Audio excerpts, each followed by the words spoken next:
ప్రేమతో ఒకరినొకడు సహించుచు మీరు పిలువబడిన పిలుపునికి తగినట్టుగా దీర్ఘశాంతంతో కూడిన సంపూర్ణతతో సాత్వికముతో నడుచుకొనవలనని ప్రభువుని బట్టి ఖైదీనైన నేను మిమ్మల్ని బతిమాలుకొనుచున్నాను. ఒక వ్యక్తిని మంచిగా హ్యాండిల్ చేయడం నేర్చుకోండి. అదే కదండి కంటెంట్. అక్కడ ఒక వ్యక్తిని మంచిగా చూడడం నేర్చుకోండి. నిజంగా చెడ్డోడే, మరి నీ మంచితనం ఏమైంది? నిజంగా వాళ్ళ దరిద్రులే, నీ మంచితనం ఏమైంది? కయ్యేని చూసినట్టు ఎవరు చూడలేదు చెప్పనా? ఏబేలు చూడలేదు. యోసేపు బాగుండే, యోసేపు అన్నలు చూసినట్టు ఎవరు చూడరు చెప్పనా? యోసేపు చూడటం. దేవుడు ఎందుకు ఈ చిన్నోళ్ళని ఇష్టపడ్డాడు? బైబిల్లో అందరూ చిన్నోళ్ళే, మీరు చూసారా? ఈ చిన్నోళ్ళని ఎందుకు ఇష్టపడ్డా చెప్పనా? వీళ్ళ పేరుకి పెద్దోళ్ళే తప్ప చెప్పండి, వీళ్ళకి మెచ్యూరిటీ లేదు. ఇదే ప్యాటర్న్లో నిజంగా కయ్యేని అర్పణ ఇష్టపడి ఏబేలు అర్పణ ఇష్టపడకపోతే ఏబేలుకి ఆ యాటిట్యూడ్ ఉండే అవకాశం ఉందా? యోసేపు అన్నల జుట్టు యోసేపుకి దక్కింది, యోసేపు అన్నల జుట్టు యోసేపుకి దక్కింది. రివెంజ్ తీసుకోవచ్చు, తీర్చుకున్నాడా? అందుకే నచ్చారు. గుర్తుపెట్టుకోండి. దేవుడికి ఎందుకు నచ్చుతారంటే ఆయన కోరుకున్న విశ్వాసమును బట్టి. ఏబేలు అర్పణ ఎబ్రీ పత్రిక అంటది విశ్వాసమును బట్టి. కయ్యేను అర్పణ చెప్పండి వాడి యొక్క కొలతలను బట్టి తెచ్చాడు. కొలతలు అంటే నేను నచ్చలేదు, వాడు నచ్చాడు. దేవుడు ఉన్నాడని నమ్మి ఆ దేవుడికి ఏది జరిగినా ఆయన చిత్తమే సిద్ధించుగాకని నమ్మిన వాడు ఏబేలు అయితే నా చిత్తమే సిద్ధించుగాకని అర్పణ తెచ్చినాడు చెప్పండి కయ్యేను గడు. అందుకే ఫెయిల్యూర్ అయిపోయాడు. నువ్వు ఏదైనా ఇచ్చినప్పుడు, ఎవరికన్నా ఏదైనా చేసినప్పుడు గుర్తుపెట్టుకోండి, ఎవరికన్నా ఏదైనా సహాయం చేసినప్పుడు దాని గురించి చెప్పకండి. ఆ పూటకి అన్నం ఏదో సహాయం చేస్తావు, అది కూడా చెప్పుకుంటావా? ఆ పూటకి ఏదో బట్ట ఏదో సహాయం చేస్తావు, అది కూడా చెప్పుకుంటావు? చెప్పకండి. ఎందుకంటే చెప్పుకున్నావంటే నీ చిత్తం ప్రకటించుకునే పని చేస్తున్నావు. దేవుని చిత్తమే సిద్ధించుగాకని నువ్వు తలదించావంటే గుర్తుపెట్టుకో, దేవుడు ఏబేలుని ఇష్టపడిన దేవుడు నిన్ను కూడా ఇష్టపడతాడు, ఖచ్చితంగా ఇష్టపడతాడు. అందుకే మనకి జలసీలు వద్దండి. వస్తాయండి, మానవ స్వభావం. మనకి పతనమైపోయిన స్వభావంతో మనం ఉన్నాం కనుక, పతనమైపోయిన ఆదాము స్వభావంతో మనం ఉన్నాం కనుక ఖచ్చితంగా ఎదుటోళ్ళు బాగుంటే మనకు నచ్చదు, ఎదుటోళ్ళు వస్తువులు పెట్టుకుంటే మనకు నచ్చదు, ఎదుటోళ్ళు ఇల్లులు కట్టుకుంటే మనకు నచ్చదు, ఎదుటోళ్ళు వస్తువులు కొనుక్కుంటే మనకు నచ్చదు, ఎదుటోళ్ళు ఏదన్నా మనకన్నా బాగుంటే మనకు నచ్చదు, ఎదుటోళ్ళు మనకన్నా బాగా పాడితే నచ్చదు, ఎదుటోళ్ళు మనకన్నా అందంగా కనబడితే మనకు నచ్చదు. ఎదుటోళ్ళు ఆ ఎదుటోళ్ళని చూసే చివరికి నీ భక్తిని కూడా నువ్వు పాడు చేసుకుంటావు. దయచేసి ఎదుటోళ్ళతో కంపేర్ చేసుకోవద్దు. ఒక ఉదాహరణ చెప్తాను వినండి. ఎవరైనా చిన్నప్పటి నుంచి మీ పక్కనే పెరిగిన కుటుంబాల్లో పెరిగిన వాళ్ళు ఉన్నారనుకోండి, ఆ పక్కనే చిన్నప్పటి నుంచి మీ పిల్లలు మీరు కుటుంబాలతో పెరిగిన సడన్గా ఒక రోజు ఒక 10 years తర్వాత మీకు ప్రత్యక్షమై ఏం చేస్తున్నారు అని అడగగానే మేము పని దగ్గర సెటిల్ అయ్యాం, ఆయన కూడా జాబ్ అనుకూలంగా ఉంది, నాకు కూడా జాబ్ అనుకూలంగా ఉంది అనగానే, ఇప్పుడు మీ అబ్బాయి ఎక్కడున్నారు అని అడగగానే మా అబ్బాయి యుఎస్ఏలో సెటిల్ అయ్యాడండి దేవుని దయ వల్ల అనగానే ఎవరు అబ్బాయి గుర్తొస్తాడు చెప్పండి? మీకు అర్థమవుతుందో లేదో? ఇద్దరు గోళీలు ఆడుకున్నారు చెప్పండి, ఇద్దరు షెడ్యూల్ ఎగరేసి తిరిగారు, వీడు యుఎస్ఏలో ఉన్నాడు, మా ఎదవ మాత్రం చెప్పండి. అక్కడ స్టార్ట్ అవుద్ది అసూయ. వాళ్ళ అబ్బాయితో మీ అబ్బాయిని కంపేర్ చేసిన, వాళ్ళ ఉద్యోగాలతో మీ ఉద్యోగాలను కంపేర్ చేసిన, ఒక్కటేటండి, నువ్వు అదొక రకమైన మైండ్ సెట్స్తో నువ్వు ఏది కంపేర్ చేసుకున్నా, నువ్వు ఒప్పుకున్నా ఒప్పుకోకపోయినా అది కయ్యేను లక్షణమే. ఈ స్వభావం ఉందో లేదో రేపు నుంచి చెక్ చేసుకోండి. ఈ స్వభావం మీలో ఉందో లేదో రేపు ఇంటికి వెళ్ళిన తర్వాత చెక్ చేసుకోండి. నీ ఫ్రెండ్ నీకు దగ్గర వాళ్ళందరూ నీకన్నా బాగున్నప్పుడు నీ మైండ్ ఏం చెప్తుందో ఒకసారి చెక్ చేసుకో. బాగులేరా మనోడిగా బాగున్నాడు అనిపిస్తే నిజంగా చెప్తున్నాను, నువ్వు చాలా మంచివాడివి. బాగులేరా అనిపించట్లేదంటే నువ్వు చాలా తేడాగాడివి. మనోడే కదరా ఆడు బాగుంటారు, రేపు మనం కూడా బాగుంటాం అనుకుంటే నీ మనసు బాగుంది. ఏంట్రా ఈ మధ్యాడు బాగానే ఎదిగిపోతున్నాడు అన్నావంటే నువ్వు కయ్యేని గాడికి మొదటి వరుసలో తమ్ముడివి. గుర్తుపెట్టుకో. ఏది కంపేర్ చేయొద్దండి, ఏ విషయాన్ని కంపేర్ చేయదు. మీ మేలు కోరి మన మేలు కోరి దేవుడు మనకి దృష్టాంతంగా ఉన్న సంగతులు చెప్తున్నాడు. జాగ్రత్త. మీ పక్కింటి వారు సడన్గా మీ పిల్లలు ఇంకా స్థిరపడకుండా ఉన్నప్పుడు, వాళ్ళ పిల్లలు డాక్టర్లు ఇంజనీర్లు అయిపోయినప్పుడు, వాళ్ళు సక్సెస్ అయ్యారని నీ దగ్గరికి వచ్చి చెప్పినప్పుడు నీ రియాక్షన్ ఎలా ఉంటుందో ఒకసారి చెక్ చేసుకో. వాళ్ళ పిల్లలు బాగున్నారని నీ పిల్లల దగ్గర వచ్చి చెప్తున్నప్పుడు నీ రియాక్షన్ ఎలాగుందో జ్ఞాపకం చేసుకో.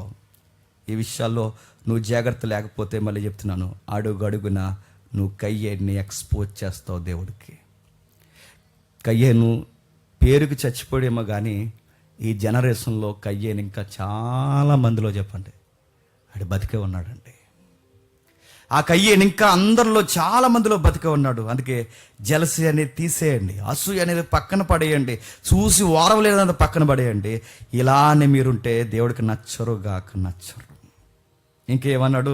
యోహాను సువార్త ముగించేద్దాం చూడండి. యోహాను సువార్త 13వ అధ్యాయం ముగించేద్దాం. యోహాను సువార్త 13వ అధ్యాయం 12వ వచనం నుండి. యోహాను సువార్త 13వ అధ్యాయం మళ్ళీ చదవమ్మా. వారి పాదములు కడిగి తన పై వస్త్రము వేసుకొని తర్వాత ఆయన మరలా కూర్చోండి, నేను మీకు చేసిన పని మీకు తెలిసినదా? బోధకుడనియు ప్రభు అనియు మీరు నన్ను పిలుచుచున్నారు. నేను బోధకుడను ప్రభువును గనక మీరు ఇట్లు పిలుచుట న్యాయమే. కాబట్టి ప్రభువును బోధకుడైన నేను మీ పాదములు కడిగిన ఎడల మీరును ఒకరి పాదాలు ఒకరు కడుక్కోండి. ట్రెడిషనల్గా పెడతారండి చాలా చర్చిల్లో. నేను కూడా అనుకుంటున్నాను అందరం కలిసి ఇది ఆమోదయోగ్యం అయితే పెట్టాలండి. ఎందుకు చెప్పినా, సరిగ్గా ఇది ట్రెడిషనల్గా పాటించిన, సాంప్రదాయంగా పాటించిన ఒక విధంగా చాలా మేలు జరుగుతుంది తెలుసా. సరిగ్గా ఎవడెవడికి పడదో వాళ్ళు ఒకరిని కడగమనాలండి. మనకు అర్థమవుతుంది కదా వీళ్ళిద్దరికి పడదు అని. అర్థమవుదా? సరిగ్గా వాళ్ళ దగ్గర బేసిన పెట్టాలండి, అడుగు. నేను చెప్తున్నానండి, నిజంగా మనసు పనిచేస్తే ఆ రోజు నీ పాదాలు నీకు పన్నోడు పట్టుకున్న వెంటనే నీకు ఆత్మదేవుడు పనిచేస్తే, సారీరా నా వల్ల ఏదైనా జరుగుంటే క్షమించరా అంటావు. జరగాలండి ఇలాంటివి సంఘంలో. మన మోజెస్ డాని, మనకి ఎడిటింగ్ చేస్తున్న వంశీ ఉన్నాడు చూసారా, వీళ్ళిద్దరికీ పడదు. వాళ్ళిద్దరు ఎప్పుడు కలుసుకున్నారు చెప్పనా?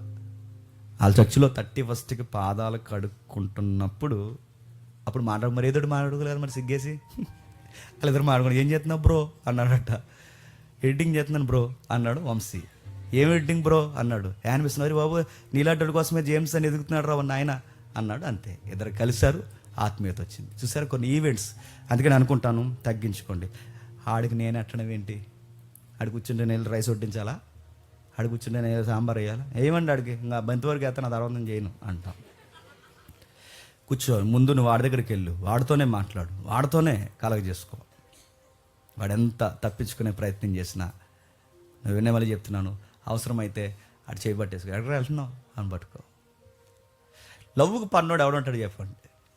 ప్రేమకు దొరకనోడు ఎవడుంటాడు చెప్పండి? చిన్నప్పుడు ఇది మా వదిన చూస్తే బాగుంటుంది. చిన్నప్పుడు నేను చాలా చిన్నోడిని, మా వదిన మీద చిటికి మాడి కోపమించేవాడిని. పెళ్ళి అయింది కొత్తలో కోపం ఎక్కువ కదా, నేను ఆవిడతో సరిగ్గా మాట్లాడేవాడిని కాదు. మా అన్నయ్య తిట్టేవాడు కదా, నేను మన తెగ తిట్టేవాడిని. అంటే చిన్నపిల్లోడిని మా వదిన వెనకాల నుండి వచ్చి నన్ను ఇలా ఒకేసారి పట్టేసుకుని ఎక్కడికి వెళ్తున్నావు నాతో మాట్లాడకుండా అని అడిగింది. దెబ్బకు నేను ఫిదా. ఇంకా మధుతో ఇంకా ఆ రోజు నుంచి నాకు కోపం లేదు. మధురి మీద ఆ రోజు చాలా చిన్నోడని నాకు బాగా గుర్తు. ఇలా పట్టేసుకుని ఎందుకు నీకు అంత కోపం, చిన్న పిల్లోడివి అని నన్ను అడిగింది. ఆవిడ మీద ఒక్కసారి కోపం పోయింది. ఎప్పుడైనా మీకు ఎవడైనా నచ్చలేదు అనుకోండి, డీల్ చేయండి అలాగా. వెనకాల నుంచి వెళ్ళి పడేసుకోండి అండి. ఎలాగ పడేసుకున్న తర్వాత దొరుకుతారంటే ఆడు మనసు ఉన్నవాడైతే నిజంగా మారుతాడండి. మనసు లేనివాడైతే చెప్పండి ఆడి కయ్యని గల్లగా నాశనాన్ని ఆడే కోరుకుంటాడు. మంచి విషయాలు జరుగుతాయండి ప్రభు చెప్తాడు. ఇంకేముంది, ఇవేం చేయట్లేదంటే ఇశ్రాయేలు ఏం చేస్తున్నారంటే చూడండి, ప్రభు చెప్తున్నాడు, మీలో ఒకరిని ఒకరు తగ్గించుకోండి, ఒకరినొకరు ప్రేమించుకోండి. నేను ఎలా చేస్తున్నాను మీరు కూడా అలాగే చెయ్యండి. నేను ఎలాగున్నాను మీరు కూడా అలాగే ఉండండి. మీకు పన్నోళ్ళ దగ్గరికే ముందు వెళ్ళండి, ప్రేమించండి, సమాధానపడండి. ఇది కాపాడుకుంటే కానీ ఉండదయ్యా. ప్రేమ అంటే మీరు ఏదనుకుంటున్నారు? కాపాడుకుంటే కానీ ఉండదు, ప్రయాసపడితే కానీ ఉండదు, శ్రద్ధ కలిగి కానీ ఉండదు. సహవాసాలు అంటే ఏమనుకుంటున్నారు? కాపాడుకోవాలి. కోడి పిల్లల్ని కాపాడుకున్నట్టు కాపాడుకోవాలి, పిల్లల్ని కాపాడుకున్నట్టు కాపాడుకోవాలి. సహవాసాలు అంటే అయ్యో ఈ మాట అంటే బాధపడి ఎక్కడ బేటలు వాస్తాయో కాపాడుకోవాలి. బాధ్యత అది. వాటి విషయంలో చాలా జాగ్రత్తగా ఉండాలి. ఎవరితోనూ ఏ విషయాల్లో బంధాలు చెడగొట్టుకునేలా ఉండకూడదట. ఇది చేయకుండా లాస్ట్ క్లాస్లో మనం ఒక రిఫరెన్స్ చూసాం. వేలాది నదులంతా చెప్పండి విస్తార తైలం ఇస్తున్నా, వేలాది పొట్టెల్ని ఇస్తున్నా అంటే ప్రభు అన్నాడు, ముందు మీ అర్పణలు కాదు, మీ పొరుగుల దగ్గర నీతి న్యాయాలు జరిగించిన ముందు వాళ్ళని ప్రేమించి అప్పుడు తండి. వీళ్ళు ఏమంటున్నారు చెప్పిన కయ్యేలాగా నదులంత తైలం తెమ్మంటావా, వేలాది పొట్టేళ్ళు తెమ్మంటావు అంటే ప్రభు అన్నాడు, కయ్యేని గడు ఎలాగే తెచ్చాడు. నదులంత విస్తార తైలం, వేలాది పొట్టేళ్ళు కాదు, ముందు నీ నైబర్ని ప్రేమించు, నీ నైబర్ని ప్రేమించు, నీ నైబర్ని ప్రేమించు.